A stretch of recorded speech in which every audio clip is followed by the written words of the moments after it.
You ever notice how asking, "Does God exist?" feels like asking, "Is the tooth fairy paying my rent this month?" It's a question that feels deep because we've been told it is. That question assumes that the concept was ever meaningful enough to deserve verification, that it came from evidence, from sincere inquiry, from something real. But it didn't. It came from pattern seeking brains in a thunderstorm.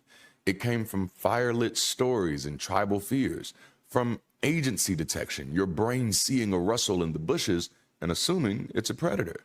Not because it was, but because it could have been. That's where God was born. Not in miracles, in maybes, not in revelation, in reaction. Humans didn't discover gods, we invented them, because fear plus ignorance equals meaning if you say it loud enough. So now we're here centuries later, still treating that speculation like it deserves cross-examination, still pretending the courtroom is full when nobody ever showed up to testify. That question, "Does God exist?" is not a starting point, it's a distraction. Long before Moses allegedly claimed stone tablets, before Jesus supposedly broke bread, before the Quran dropped bars in the desert, there were lightning strikes, predators in the dark, children dying for reasons no one could explain. And in those moments, what did we do? We reached for stories.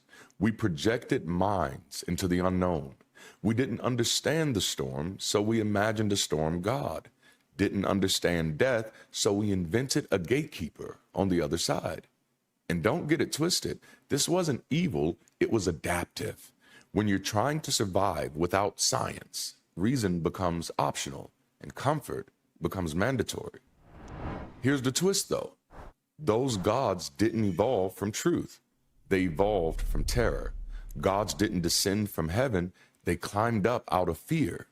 Now ask yourself, if a belief starts as a survival tactic, does that make it true or just temporarily useful?